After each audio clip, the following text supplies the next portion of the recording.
ঢাকায় সবথেকে সস্তায় সি ফুড খেতে চাইলে এই ভিডিওটা আপনার জন্য। অলসো নতুন ঢাকা হচ্ছে পুরান ঢাকা স্টাইলে মুড়ি মাখা পাওয়া যায়, তা কি জানতেন? বাড্ডার গুদারাঘাট থেকে যে রাস্তাটা হাতিরঝিলের দিকে গেছে ওটার প্রথম বামের গলিতে গেলেই পেয়ে যাবেন শাহী মুড়ির দোকানটা। এদের পুরান ঢাকাও একটা ব্রাঞ্চ আছে। তো যাই হোক, শুরুতে যেই আমি একটা জিরা পানি অর্ডার করে দিই, যেটার দাম ছিল মাত্র 30 টাকা।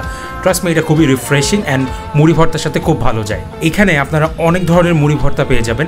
30 টাকা থেকে শুরু করে 1200 টাকার হাঁসের মুড়ির ভর্তাও আছে। আমার এখানে আসার উদ্দেশ্য যেহেতু সি ফুডটা ট্রাই করার ছিল, সো আমি জাস্ট বেসিক মশলা মুড়িটা ট্রাই করেছি, যেটা মাত্র 30 টাকা আর খেতেও খুব ভালো ছিল।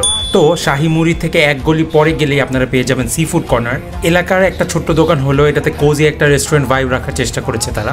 মাত্র 3-4টা টেবিল থাকলেও জায়গাটা খুবই নিট অ্যান্ড ক্লিন, অ্যান্ড কিচেনটাও বাইরে থেকে দেখা যায়। ওখানেও তারা খুব ভালো পরিবেশে রান্না করছিল। তো আমাদের মেইনস হিসাবে আমরা সি ফুড ফ্রাইড রাইসের সাথে একটা বারবিকিউ অক্টোপাস নিয়েছিলাম, অ্যান্ড স্টার্টার্স হিসাবে একটা ফ্রাইড কালামারি নিয়েছিলাম। ফ্রাইড কালামারিটা খুবই ফ্রেশ ছিল, অ্যান্ড সি ফুড ফ্রাইড রাইসের কোয়ান্টিটিটাও অনেক বেশি ছিল। যথেষ্ট পরিমাণে ক্র্যাব, প্রন আর স্কুইড ছিল। সো এটা 2 জন মানুষের জন্য মোর দেন এনাফ এই জিনিসটা যদি আপনি শেয়ার করেন। So this is actually one of the best chip sea food place in Dhaka.